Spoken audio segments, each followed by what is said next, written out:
Good evening, everyone. Welcome to the North East Non-League Show, sponsored by Beer Watch TV, Sun West End, and supporting If You Care Share Foundation. Join us tonight. As we said, a Blyth substitution today. We've had Nathan Buddle replaced by JJ O'Donnell. JJ, thank you very much for joining us. Very late notice. You're very welcome. Thank you very much for having me. Yeah, I know you're on in a few weeks' time, so we've kind of swapped slots with Nathan. I know he had a bit of a head injury yesterday. When I got the message, I didn't realise it was that bad. He messaged he's been in hospital pretty much all night, so it must have been a serious head injury. Yeah, he was in a bad way, to be fair. Yesterday after the game, it was something a bit innocuous, really. But I know he's had a few problems in the past with concussions, and I think Right. now in the game it's a bit more. You know what I mean? It's a lot more serious than it probably used to be in terms of protocols and stuff. So I think it was just more precautionary. He was at the hospital, but he wasn't in a good way yesterday. So it was nice to win it for him, even though he wasn't well. Oh, definitely. Really looking forward to this one, actually, because once we start doing these interviews, we've got our 10th interview now. This was a request. There was a couple of fans asked, can you please get JJ on? So no pressure tonight. Oh, hopefully I'm not sending him to sleep by the end. But yeah, just starting on your early days, obviously at Luton Town, and you've been involved in the academy setup from such a young age, which you kind of see now in football, and major likes of Watford, MK Dons, and then turning pro 17 Luton. I mean, from 7 kind of through to 17, it's just football takes over your life, doesn't it? Yeah, it's looking back now, you probably don't appreciate, personally, when I look back at the academy system, and you probably don't appreciate the hard work that not only you put in as a kid, but the toll it takes on your family. And every single parent who puts their kid in the academy system probably does see the bright lights of, one day my kid will be a professional footballer. And the reality is, if you're realistic, it's not that. The small percentage who actually make it, it's unbelievable. But yeah, looking back, I wouldn't have obviously had the career I've probably had today if it wasn't for the academy system. I was in it from 7 years of age. I was training on a Tuesday, a Thursday, a Saturday, and playing on a Sunday morning. And people ask me what it was like, and I've come from a very humble background, a very humble beginnings, and I'd be out on a Saturday morning. My dad was a postman in London, and I'd be out in the post van.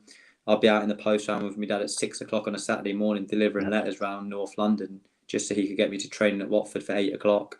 And once we'd finished training, I'd be back out in the post van with my dad delivering letters. And it's all made out to be glitz and glamour, but people don't probably see that side of it. And the rejection that comes with academies is huge. It's like I said a minute ago, it's the 1 or 2% who actually do make it. And when I was 14, I left Watford because I was too small. And I sort of rejection at 14, I'm not really sure you understand what it is, but when you're driving home down the motorway with your dad sat in the driver's seat and I'm in the passenger seat crying my eyes out and my dad's in tears next to me, it's one of them things where you think, I've been here for 7 years, it's all I've known for 4 times a week, and now it's over. And it's hard, but you can either go one or two ways. You can use it as that's my career done, my academy time is over, or you can use it as a bit of motivation. And I went on to MK Dons and stuff like that, and had 2 years, which wasn't the best academy. It was still academy football, but it was still in its sort of early years. But yeah, and it's one of them, academy football. It's great for children. I'm a big believer in terms of, like I say, I wouldn't be the player and had the sort of football education I've had, which got me where I am today. But it's a very cutthroat thing to be involved in at such a young age, and trying to accept and understand the academy system is very difficult. But it's one of them things. It's part of the game, and I wouldn't have changed my academy years for anything. Definitely. I mean, like you say, you just mentioned about the scouts and stuff as well. I mean, I've kind of run youth sides for kind of 16 years, and then I had a break, and then my son started playing under sevens football a few weeks ago. Just went along to watch, ended up as manager, as you do. But you just seen it straight away, the amount of like Middlesbrough scouts there, Sunderland, Newcastle, and they're watching these 6-year-olds who are just kind of learning positions and stuff. They just want to go out and have some fun, and it's unbelievable how much they actually, I can see them writing things down, but straight away, because parents can see that type of figure there, they're kind of saying, right, actually there's a scout watching, make sure you're doing this and make sure, and it's quite hard for a 6-year-old kind of take that all on board, isn't it, really? Yeah, and I think if I'm totally honest now with you, Rainey, I think the academy system should be introduced a little bit later, because I think when you're 6, 7, and 8, you should just enjoy playing football. There should be no academy system. There should be no pressure of playing football. It should be, I play football now. I'm 30, nearly 31. I play football because I enjoy it. A 6-year-old plays football because they enjoy it.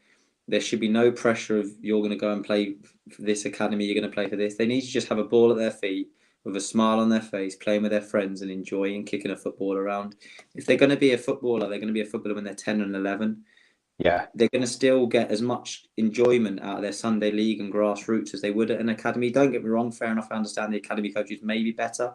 I totally understand that, but they're still going to get the enjoyment of playing with their friends. And I think to a certain extent, the academy system, don't get me wrong, I think it's brilliant. And like I said before, I wouldn't have sort of had my career if it wasn't for that.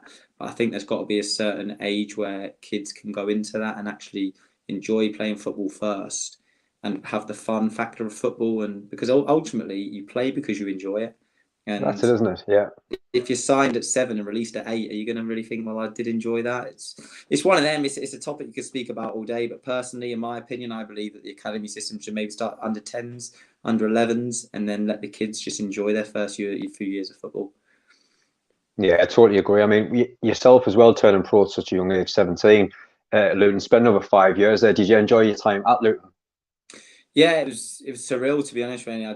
I'd sort of basically building up to Luton. I'd been released from MK Dons, and like I said a minute ago, I fell out of love with football. I really did. I didn't enjoy it anymore. The pressures, the rejection of it all, and it's all I'd ever known since I was 7. And I had my eyes set on a career, basically. And once you're in the academy system, you think, oh God, I'm gonna be a footballer. This is what I'm gonna do. Blah, blah. And you get to 16, and I'm released, and I was like, well, what do I do now? I was going to be a footballer. Like, what do I do? So I just went and started playing with my mates on a Sunday morning to start with, and then it was surreal, really. I sort of played with mates on a Sunday. My manager from the Sunday went and managed a team called Hemel Hempstead. That was Bloodlit League, as it was called then, so under 18s. And I was literally 17. I'd signed for them. I was in the first team at 17, playing with the baggiest kit you've ever seen in your life. Like, men's kit. I was still like a size of a 12-year-old boy. I'm not much bigger now, but I was a 12-year-old boy then. And I had this kit on, and I thought, Jesus. So, yeah, signed there, went to St Albans. I was at St Albans a few months, and then I signed pro at Luton. And it was surreal, really, because I'd gone from rejection and sort of such discontent in the academy system to then Luton coming in for me. And I was like, whoa, like all my mates supported, and my PE teacher at school was a massive Luton fan. And 4 months previous to actually going in to train at Luton, I was at the Johnston Paint Trophy final, which is, what's it called? It's not that anymore, is it? Whatever the cup final is called now. Change every year, doesn't it? Yeah, it does. But I was at that final, and there was like 50,000 Luton fans. I was in there just watching the game, and then 3 months later, I was on the training pitch with some of these lads, and I'm thinking, Jesus Christ! Like, my mates were going, "Oh, what's Kevin Nichols like in training?" And I'm like, I'm walking in like a little boy, going, "Jesus!" I'm watching these at Wembley 3 months ago, and it was just surreal. You know what I mean? And like, from a boy who's like, all my school friends supported Luton. Like I said, my PE teacher was a massive Luton fan. And at the time, I had the chance to go to Swansea on trial. Right, yeah. And that was like either Swansea or Luton. And Luton offered me a contract, and Swansea were like, right, it's the international break. We need you to come back next week. And I was like, and Luton were like, we need a decision now. And I was like, do you know what? All my friends support them. I can still live at home with my mum and dad. I never thought I'd leave home. I was like one of them kids, and I thought I'll sign for Luton. But yeah, the 5 years, incredible, incredible club, incredible fan base. It was brilliant, and like I say, playing in front of me mates really every week. And my dad was 10 minutes away where I lived. Was 10 minutes away from the training ground and the ground, and had some great times and unbelievable memories. But it's one of them again. You think you'll be there forever. And when I was 17, I signed my first professional contract, and I'm getting farmed out on loan to places that I'd never really heard. I was at Thurrock and Hampton and Richmond, but they were brilliant for me. They really, really were. And it's one of them things where I was like, that's where I learned football, where I left. And I was in the men's game at 17. I was getting whacked all over. I was getting kicked, and I was obviously a bit quicker than I was now then. And you'd skip past like a third. I remember playing against Paul Terry. I don't know if you remember Paul Terry. Oh, yes, yes. John Terry's brother. And I'll never forget, I played against him, and I've skipped past him. He's playing right back at the time, and he's literally, I think he put me in about row E. And he's like, you won't do that again. There's a few expletives in that. And he was like, you won't do that again. And I was like, I got up and I just looked at him. I was petrified, really, honestly, mate. And I thought, but that was really me growing up in the game and understanding what men's football was like. And it was a baptism of fire at 17. Like, I'd gone from playing with my mates where you don't really tackle at kids' football, do you know what I mean? Yeah. I'm going into a men's environment where Paul Terry played 500 league games. He's got a little nippy 17-year-old running at him. And next thing, I'm up in the air and going off on a stretcher. Genuinely, I got taken off on a stretcher that game because he got me. And it's just surreal, mate. But I love it. I love it. And a great few years I had at Luton. No, massive helps. I mean, one of the massive highlights, which I mean, we're going to mention the FA Cup later, but your FA Cup time at Luton, obviously beating Norwich 1-0 and playing a part in that, obviously setting up the goal. I mean, it's great for little clubs, obviously, that we're going to mention later on. They've got to go through all the qualifying rounds, but it's even for Luton getting through for the first round, second round, and as the stages go on, it's massive, isn't it? But when you're playing against Norwich, which I'm sure that Harry Kane playing at the time, didn't they? I'm I sure I get battered seen, ready for yeah. speaking about the time, and I do, but like I honestly, the lads, if the lads were watching this, they'd be like, "Oh, I saw it." It's just honestly, if I'd do my whole career again for that day. Like Yeah. I'd live through every heartbreak, every rejection, every long trip that I'd done when I was 8, 9 years of age, and just for that one day, I really would, because my family were there and my dad was there. Like I mentioned, he chucked me in the post van at 7 a.m. on a Saturday morning, and just to see the delight it had for him as a dad, obviously your son, you'll be the same, and the pride you probably have watching your child play is what dad had for me. And incredible. Yeah, the FA Cup run was the highlight of my career, to be honest, even still to this day. And it's the magic of the cup, and people say it, but obviously I'm at Blyth now, and I know they've got a rich history, and I'm sure we'll go on to that, but the FA, it's just incredible, mate. Honestly, we got through. We played, like, I think it was Nuneaton in the first round or something, and then we played Dorchester in the second round, and like went on to the third round, and it was like, right, we've got Wolves at home now, and Wolves were in the Championship at the time, and we didn't have a chance. It sounds silly. We were like National League about 6th or 7th. We were playing Championship Wolves, and we're like, well, we're going to the game. It was a packed out Kenilworth Road, 10,000. Well, it's a free hit, really. And we clung on and clung on and clung on. And John Shaw, who's obviously at Dunstan now up this way, he's sure he played. And like, we're getting on in the game. We're like, we've actually got a chance here. And then the ball drops down to Alex Lawless in 70th, 80th minute, whatever, and he bangs it in the bottom corner. And we like look around, and you're almost laughing. You're like, we're beating Wolves here. Like 1-0, we've got 10 minutes to go. And then there's me, great story this, Rennie. So there's me going, Sylvan Ebanks Blake. I'm like, Sylvan, can I get your shirt at the end? Looking at me going, yeah, no problem. I'm like, please, like, I want your shirt. Like, I was only 21. I was like, can I get your shirt? He's like, yeah, no problem. 10 minutes to go. I go in my head.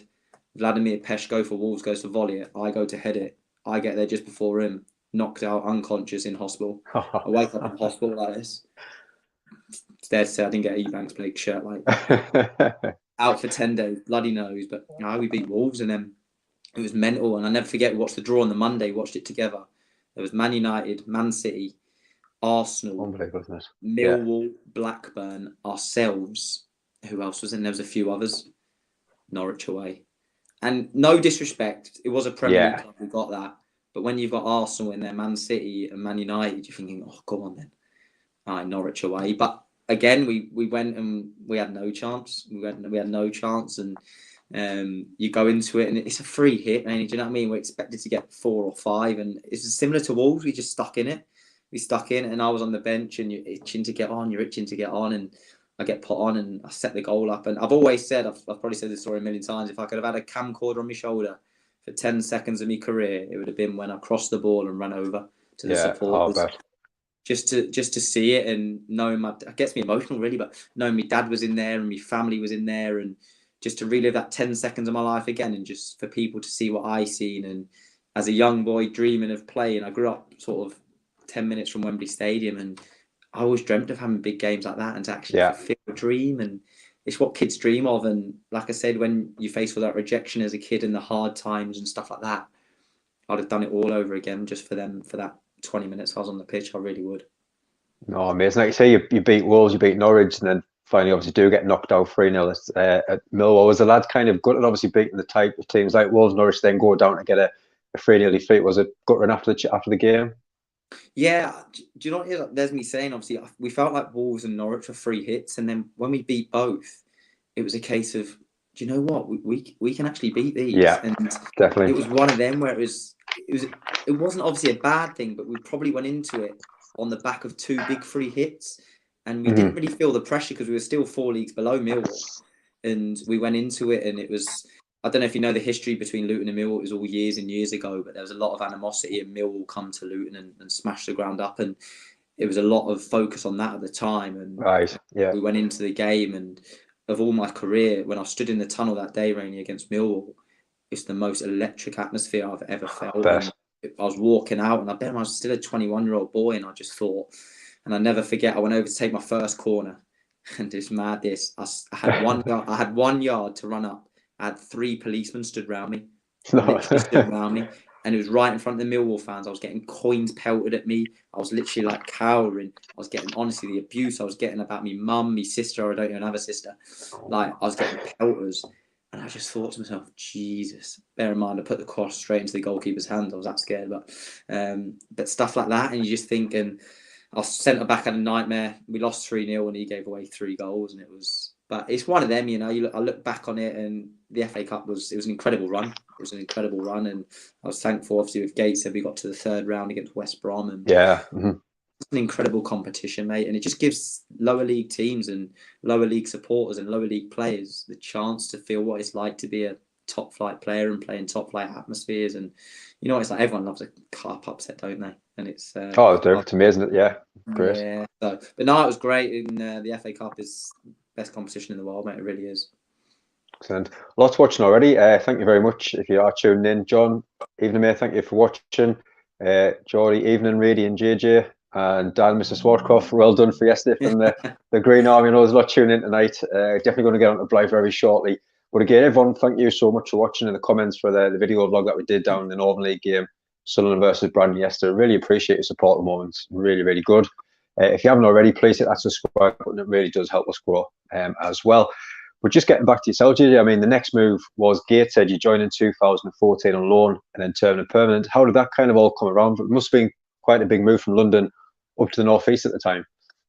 Yeah, it was another one, mate. It was strange. I was loaned at Hyde from Luton, funnily enough. So, long story short, manager coming at Luton, and as footballers, you don't really click with a manager. I was playing every week up until I didn't play again when he come in, and it's football. I've obviously grown to understand the game, and I went on loan to a team called Hyde, who were in the National League at the time, and they got, it sounds bad, they got battered every week, literally battered every week. The manager rang, he was like, "You don't need to train." He goes, "Just train at Luton, come up and play the games for us." Hyde's Manchester. He's like, "Come up and play the games for us." He goes, "You'll play every week, as long as you're not injured, you'll play." And I was like, I'm happy with that. So anyway, I was there for a month, and honestly, Rainey, when I say we got battered every week, mate, it was 4s and 5s, and I was like, it is what it is. So we come up to Gateshead on a Saturday in January, funny enough, and we lost 4-0, but I actually done all right. I played quite well for Hyde that day, and my loan finished on that Saturday. Right. So anyway, played the game, had a night out in Newcastle, blah, blah, blah, as you do with your friends, and I went back to Luton on the Monday. The manager pulled me in the office, and he was like, "Your loan's done at Hyde. Hyde want you back.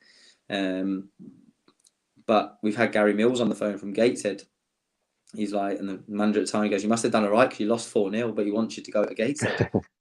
And I was like, "Gateshead?" And he was like, yeah. He goes, "He's asked for you on loan." He goes, "He's going to ring you this afternoon. Is it something you'd be interested in?" And like I said earlier, mate, I was very much a homeboy. I never thought I'd leave little Leighton Buzzard where my mum and dad lived. And I thought, God, Gateshead. So I spoke to Gary Mills. He's like, "Come up for a month, come up on loan for a month, see how you find it, and you'd be wanted up here." And I thought, you know what? I went, he's obviously made the effort to ring us. He wants us to go. I was like, I'll go. So I'll never forget, I packed my bags, and it was on a Friday. So that was on the Monday. The Friday, I drove up to play Grimsby away. He's like, "We'll put you up in a hotel in Scunthorpe, and then you'll meet the bus. We'll go to the game." I was like, "No problem at all." So I was honestly, Friday night, packed all my bags. My mum in tears, bless her. My dad, good luck, son, and as you are. And I thought, Jesus. And so I drove up, stayed in the hotel overnight, met the boys on the Saturday, and that year and that month was probably the most I've ever enjoyed my football, Rainy, to be honest, because I come into a group that was the most unbelievable group of people I've ever met. Yeah, it was incredible. It really was. The manager, Gary Mills, he's brilliant. Honestly, if you get anyone on here speak about Gary Mills, there'll never be a person who says a bad word about him. The bloke's, to me, he's a genius, and I can't speak highly enough of him. But he made me feel so welcome. Like I said, I was moving away from home, first time I've ever been away, and he just made me settle in so quickly. And so made me debut at Grimsby. That 1 month, I loved it. Like I said, I was living with Carl Magnay at the time, and made me feel so welcome, settled me in really well. And I just love the Northeast, mate. And obviously, I've been up that Saturday before with Hyde, but just the passion for football up here, mate. I'm one of them. You ask anyone now, I just love football. I've loved it since I was 7. I'll love it till the day I'm in a box. But I just love it, mate. And coming up here in the passion, the absolute passion, like down where I'm from, you rarely see someone walking around in a football shirt. Right. You drive down Lowfell High Street and you see 3 with a Newcastle top on, 1 with a Sunderland top on. And you just it's life, and I just loved it, mate. And we done really well. Obviously, that the loan got extended to the end of the season, and we then went on to Wembley, etc. And I just loved it. I absolutely loved every minute, and I was playing well, playing under a manager who was brilliant with me, a group of lads who were brilliant, and obviously getting to Wembley. And like I say, I grew up 10 minutes from Wembley as a kid, and it's always your dream to play there, and to be able to do that with Gateshead and sort of have the memories I did, it was me hooked. And like I said, I never thought I'd leave where mum and dad lived, but when I was up here for a month, it got me, and nearly 9 years later, I'm still here. A night out on the toon does it for everyone, honestly. You're right. I bet. But I mean, your first full season, you finished third, big win 4-2 in aggregate to get to the final, and obviously I remember watching the game, and I think all the Newcastle fans, Sunderland, everyone just got together wanting Gateshead again in the Football League, and obviously ended up getting beat 2-1. And I mean, the lads must have been gutted after that game, because I mean, he's put it all in that season to get where he's where to even get to the playoff final. It was amazing, really, wasn't it? Incredible. And if I'm honest with you, mate, I look back and it's probably the toughest day in my career in terms of losing there. Yeah. But I was playing with lads like James Curtis, Phil Turnbull, Craig Baxter, and if I'm totally honest, I felt more for them than I felt for myself, because I knew what it would have meant to them to play in the Football League, and they're incredible players, by the way, and great people. And I was gutted. I was really gutted, but I always felt I was still young enough to maybe get to the Football League and have another chance at that. But they were always a little bit older than me, and I think that was probably their final real chance of getting into the Football League. And looking back now, I was more devastated for them and probably Graham Wood. Graham Wood, who was the chairman of Gates at the time, an incredible bloke, and he really backed Gary Mills, and financially and as a chairman, he was brilliant. And I think looking back, I was devastated for them more than anything. And part of the reason, well, I love the North East as one, but part of the reason I did sign permanently the next year was just because I wanted to try and put that right. And I wouldn't have many regrets in my career, but losing on that day and never quite getting Gateshead to the Football League is something that's always probably lingered over my career. And sort of having teammates as friends, because I still speak to Phil Turnbull all the time, and I still speak to Jamesy when I see him, etc. But for them sort of people, it was me. I was really devastated for them, really, because I feel like that was probably their last opportunity to play in the Football League, which they really, really did deserve. Definitely. I mean, you mentioned some of the names there. We had Ian Watson on last week, who is now Gateshead assistant manager, and he just mentioned kind of time when he was at the club as well. You got the likes of Curtis, Ben Clark, Oster, and it was just kind of a massive personalities in that changing room, wasn't it? I think it must have helped, especially yourself as a young lad coming up. It must have been massive having them type of players in there. Honestly, I could spend about 3 hours telling you some of the stories from 3 months in that season, but I've never been involved in a change room like that, and just the camaraderie we had as a group. If you ask any of the lads now, that season we didn't have the best players. We had one player who was unbelievable in Marcus Maddison, but we never had the best players. We just had a group that literally I'd run for a brick wall for any of them. And that was me coming into a group who'd already been together, by the way. But we just got on so well, and like you'd do anything for them. Literally on a pitch, you would do anything for them. You'd run for a brick wall for them. You'd sprint 80 yards if your mate made a mistake just to get back in for them. And I'm not saying you don't do that in a regular team, or I wouldn't do that now.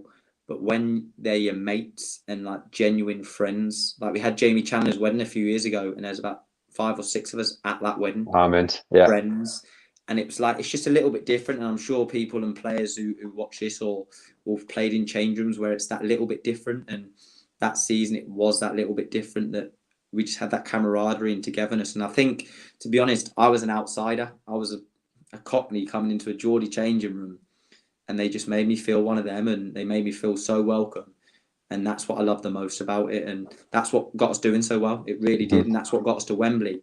And like I said before, I'm just gutted that we just couldn't quite get there. And it's football, but it's, it was tough to take. It really was. Definitely. I mean, you say like the fans absolutely loved you at Gateshead, and then, as you say, it's started to turn a bit sour, obviously, with the club and things, and obviously getting suspended from the league and getting pushed down divisions as well. It must have been hard for yourself, obviously, the much love that you had for the club, seeing what was happening the next stage. Yeah, it was honestly it was an absolute circus, Rainy. It really was. It was Yeah. you'd go in every day, and like I was not really well. I suppose I was more one of the senior ones, but I'd been there a long time, and Hmm. you'd go in, and honestly, it was an absolute circus the way it was being ran. You had Mr. Caller upstairs. I'm not bothered about naming him, and he was a joke. He was an absolute joke. The way he ran everything was a circus, and I just felt sorry for the people because football, especially non-league football, that is Yeah. people's lives. That is honestly people's lives. You get the supporters, you know them all. They live for a Saturday. They go to work Monday to Friday, work all week just to go and watch Gateshead on Saturday or their local non-league club. And I get in the Premier League as well. I totally understand it. It's Hmm. a fan's life. I totally get it.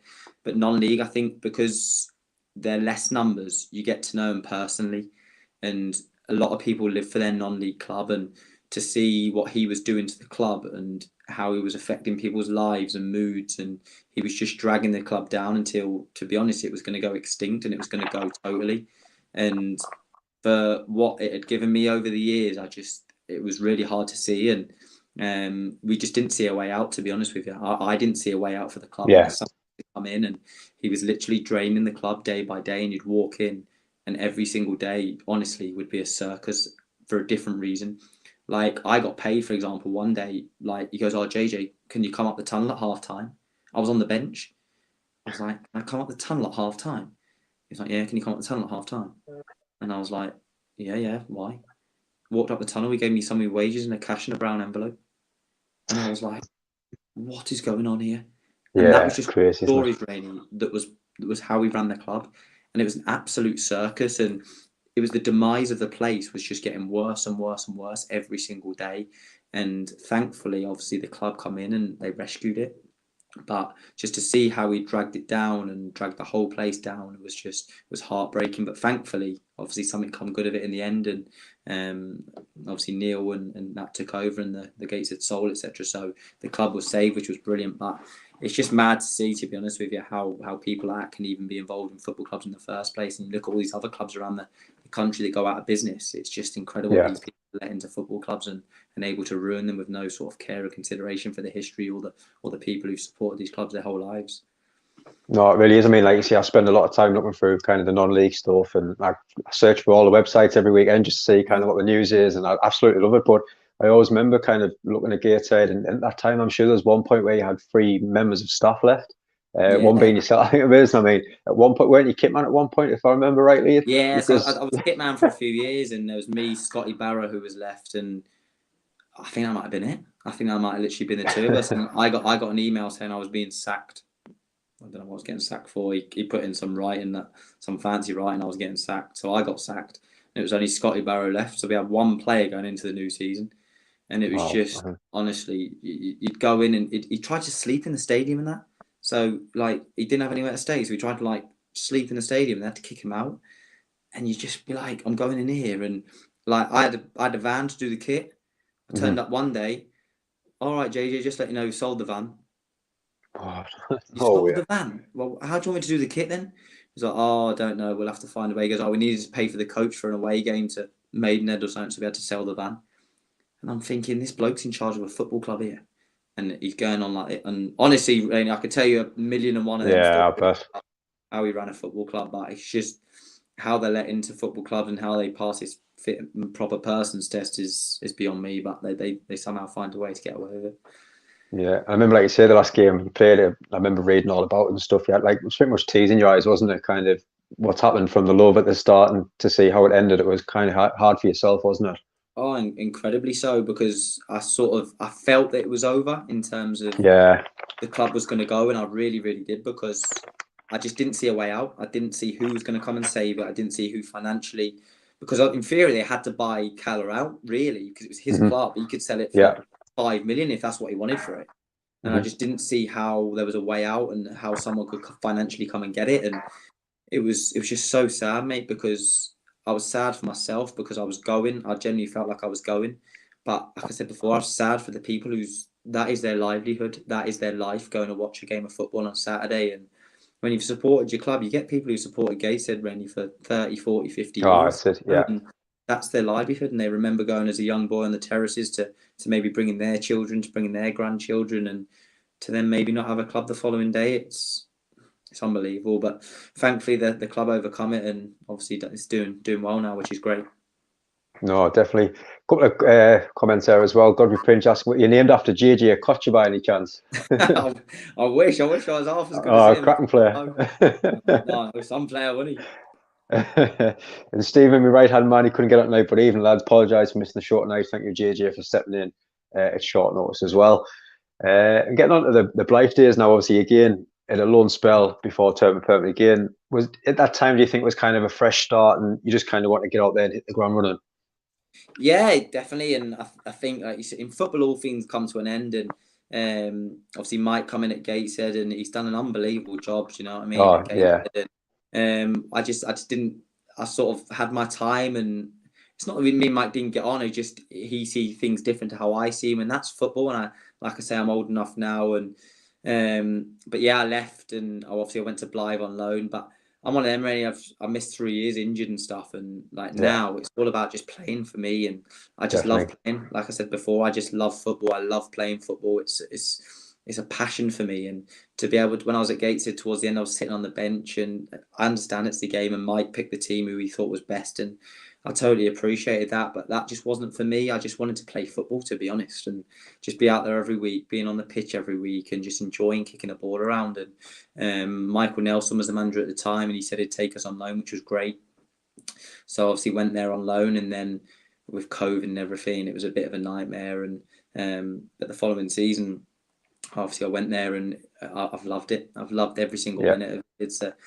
I didn't realise the history of the club. I really didn't, and the cup runs and the stories about the club, and just the history of the whole place is just incredible. And you look at someone like Robbie Dale, who spent as long as he has there in the football club, and his love for the place. And you don't probably understand how big a club it is when you actually go there, and just the history, honestly, the history of the place, and obviously the FA Cup runs that they've had over the years. And I didn't realise until the other day about the time that they played someone at St James's Park where there's 47,000 or something, and they had to get crazy, the game. yeah. They had to get the game switched to St James's, and 47,000 turned up to watch a Blyth. I'm sure someone will know on here who they played that day, but like against Birmingham a few years ago when they was 2-0 up against Birmingham in the third round, and they go on to lose 3-2. But just stories like that, I just didn't probably appreciate the size of the club and the history of the club. But they say Gateshead and Blyth are rivals, and I get that, but the way the fans took to us was just incredible. And I'm always one of them. I've always, throughout my career, I've always had time for supporters, and you get a bit of banter from it about, oh, you love the supporters and you love all this. Yeah. But I've just come from a very humble background where, like I say, my dad, he followed Tottenham all over the Europe and stuff in the 1980s, home, abroad, and everything. And when I first signed for Luton, one of my things my dad said to me, and I'll never forget it, was, please make sure you always have time for the supporters, because they give up all their time. They spend hard-earned money following you around the country, home, away, long trips. They don't get paid to go to the games. They pay petrol money. They pay ticket prices. They take time off work just to watch you play football. And it's something that stuck with me since I was 17, because I appreciate it. Do you know what I mean? I appreciate people sort of even message you, get support. They don't have to do that. But I've always been very thankful to people, and either win, lose, or draw, you go over and thank them, especially away games. Like we went to Hereford last week. We had 17 fans from Blyth at Hereford. Great, isn't it? 17 people travelling 6 hours. The cost of living at the minute, the petrol prices, tickets to get in, it's got to be £100, £150 day out. And at the moment, with the cost of living, the least you can go over and is thank them for coming. Do you know what I mean? And I get battered about it sometimes from the lads, because they're like, oh, the fans are fans. But I appreciate it, you know what I mean? And I think you've got to. And I think at Blyth, we've tried to do that since I've been there. We always go after the games and thank the supporters for coming, whether you've lost 5-0. It's not their fault. You should still thank them and still. But what a great club. Honestly, I've loved every minute. It's been great. I had probably the best season I've had in football in terms of goal scoring last year. Yeah. But I loved it, and they've been brilliant with me. They really have.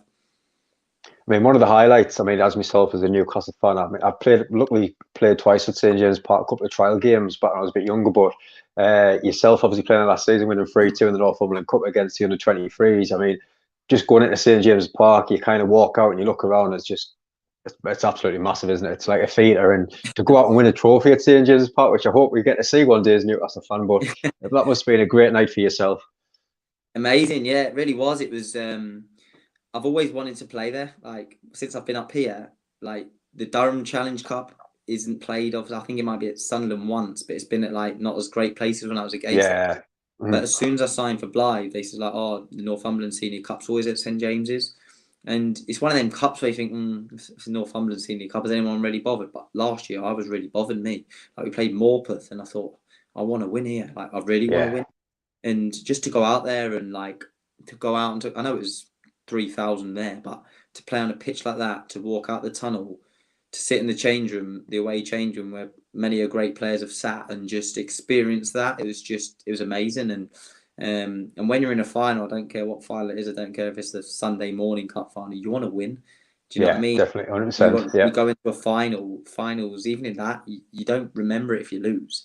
And sort of going in, it was a great day and a great evening. And like I say, as a boy, as an adult, you sort of go to your grandkids in a few years' time. I played at St James's and I played on that pitch. And but yeah, it was a great evening and one for the supporters really last year to go and enjoy. Definitely. I mean, we've got another mention of yesterday. Obviously, a great cup win down at Chorley. I mean, Chorley doing really well. Like you said, always a good, solid, organised squad. I mean, what was the feeling like after the game? I know Fenton's came and he seemed to lift spirits. I mean, from just as a player's point of view, what was it like yesterday in the changing rooms, and what has Fenton done since he's came into the club? Yesterday was brilliant. Yeah, it really was brilliant. You know, I don't know if you've seen the squad or know much about the squad, but we were literally down to our bare bones. We had our right back playing centre back. We had our right midfielder playing right back. We had like 2 of the under-18s on the bench. We had 4 subs in total. Like our captain Nathan Buddle obviously went off after 10 minutes. And when I say we're down to the bare bones, Rainey, we were literally down to the bare bones. And I think sometimes they're the wins that you really, really enjoy, because we'd have probably taken a draw, if I'm totally honest. We might have a few more bodies back for Tuesday. But we deserve to win. I feel like if there was any one team who was going to win it yesterday, it was us. And one chance, one goal, Josh Gillies, who I was delighted for after all his injury troubles, has got the winner. And a great win, you know what I mean? And like the gaffer said before, and I said before, you might only get in your career, if you have a decent career, you get 15 chances in the FA Cup, as in to have a good run. And I said that to boys before, and the gaffer made it clear about the history of the FA Cup in the change room before. And we know what the history of, like, if you understand Blyth Spartans and cup runs, they're renowned for, like we mentioned earlier. But what a win, you know what I mean? We've obviously got the draw tomorrow, but Fence has come in, and his detail and his knowledge is incredible. His attention to detail. If I'm honest, I've learned a lot, as in since he's been in. I've always been one of them players. I love learning. I love learning outside of football and trying to get better and improve myself in everything, not just football. But he's taught me a different way of playing football. So last year it was strange because I got 15 goals, and some might say, "Oh, you've done brilliant," and I did do very well in a sense. But this year I've learned different how a manager wants me to play. Under Terry last year, I very much went out and it was just go and do your best, try and score us a goal, blah blah blah. But Graham's played at the very top. He's played in the Premier League, and he's played in a position where I play relative to. So he was centre forward, I play number 10. And I've listened to him, and I'm trying to understand what he wants from me. And that's not just me, that's positionally everybody on the pitch. Everybody now has got a role and a responsibility, and if you don't do it, you won't play. And it's one of them where you know where you stand with him. And I think sometimes that's a really good thing, because if you don't do it, you won't play. And there's no sort of saying, well, I didn't really know, because you do know what your job and responsibility is. And he's been a breath of fresh air. And I know that the supporters love him from his time as a player, and his intensity is incredible. But he's also very relatable. You can approach him, you can speak to him if you've got any problems. And like I say, I'm 31 now, and I still go and speak to him about if I'm not clear with something. I'll just say, I don't understand this. Can you teach me, or can you help me with what I need to learn to play? And he's brilliant with it. And I think if you've got that sort of wanting to learn sort of about you, then he's brilliant for you. And I think he's going to really do well for the football club, and I hope he does. Yeah, definitely. And again, just before we get into the quick fire questions, just a couple of other comments came in there. Just before we mentioned Tony's, because every week, bless him, he gets mixed up with the Tony Carter. I think who is it? The Gateshead. There's two of them called Tony Carter, and he always gets mixed up with the crazy one he says. But he's just saying, even guys, can you see yourself going into management? I think it's a tough one. It's a tough one. I love football. I'll always stay in football, I believe, and I think management or coaching. I like the idea of management in terms of having that sort of team and a team that represents you.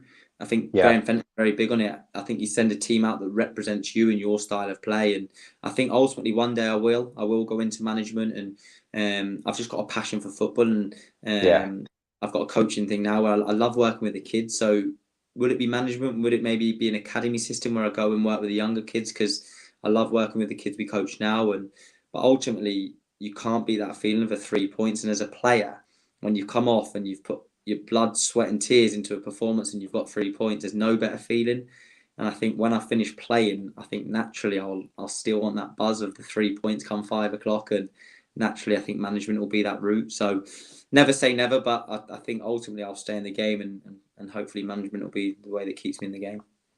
Somewhere. And Jody just mentioned that we mentioned about Blyth playing at St James's Park. He shares his shoe was Wrexham back in the day at St James's Park as well.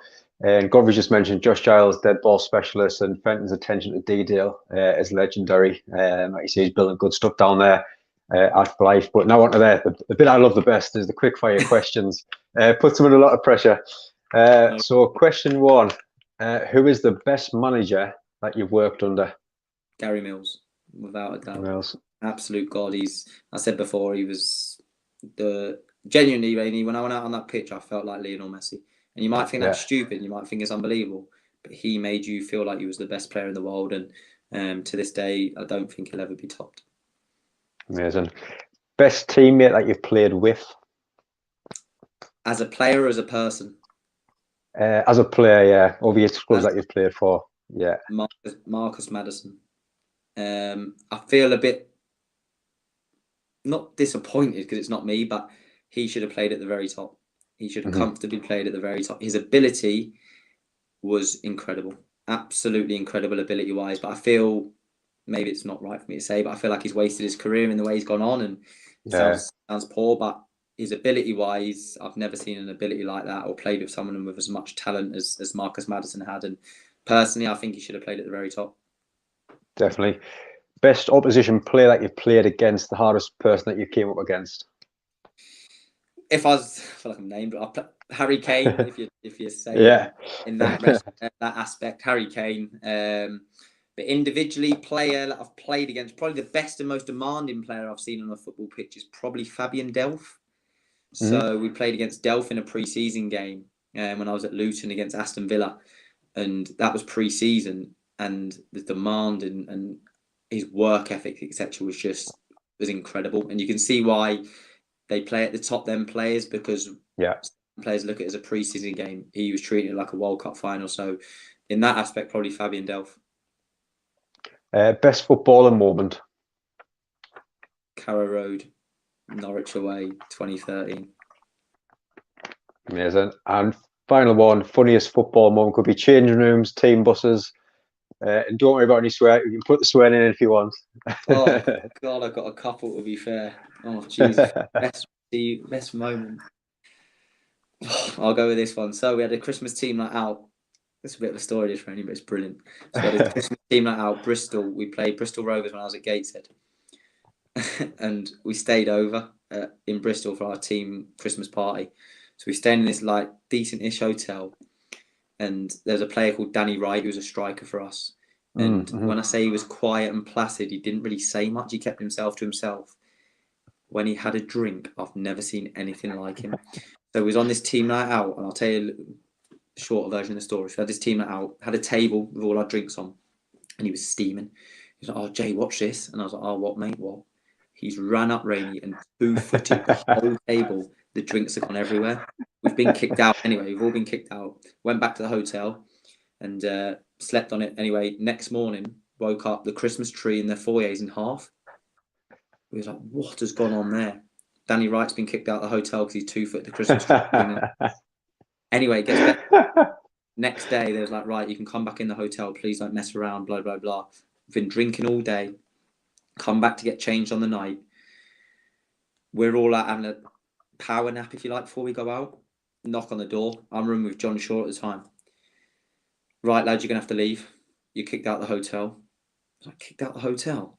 It was the police. The police had come to the hotel. Oh, no way. And I was like, oh my God, what's going on here? Their man, obviously still a young lad. I was like, what's going on here? Danny Wright had only knocked on, I think it was Matty Patterson's door. Matty Patterson's opened the door. Danny Wright set the fire extinguisher off in his face.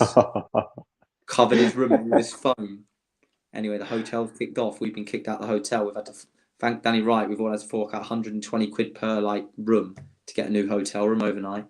But honestly, Danny Wright, incredible, mate. Absolutely incredible. How you can go from being the most placid kid to setting fire extinguishers off and 2-footing Christmas trees in hotel foyers. Brilliant. Oh, that's class. But we had Matty Patterson. He didn't mention that one. Did he not? Get that one quiet, didn't he? But no, honestly, thank you so much for joining us tonight, especially at short notice as well. It's been absolutely fantastic speaking to you. And like you say, best of luck with Blyth this season as well. No problem, mate. I really enjoyed it. It's great and great to see the work you're doing. And I'm sure you'll hear some more stories from some of the lads on the podcast. But great work, mate. I've loved it and good to see you doing really well with it. It's brilliant. Excellent. Thank you very much. And yeah, massive thanks as well to Baywatch TV, Sun and West End, and If You Care Share Foundation for all the support that they're giving us as well. Thursday night, we've got our Fulham review and Brentford preview coming up with the Newcastle content as well. And then next Sunday, we've got our North East non-league show with Mark Crovers coming on, and also Dicker from BBC Newcastle coming on as well for our next part of our non-league show. We've got lots to talk about, FA Cup and everything, especially the draw tomorrow night. I don't know about yourself, JJ, but I absolutely love watching the draw at this stage. It just seems a bit more magical, doesn't it? Oh, last, mate. And do you know what's about? We've got one of the young lads, Matty Dobson. He's only under 18s, mate. He's so funny. So he's going to him yesterday, like, oh, Dob, mate, I reckon we'll get like Arsenal or City away and that. He's like, yeah. He's like, I want Newcastle. I was like, watch the draw tomorrow. You might get Newcastle and that. But honestly, hook, line and sinker. He thinks we're getting Newcastle away in the fourth qualifying round. Oh, class, man. But no, everyone again as well, thank you so much for watching. If you haven't already, please hit that subscribe as well. But yeah, thanks everyone, and thank you, JJ, for your time tonight as well. No problem.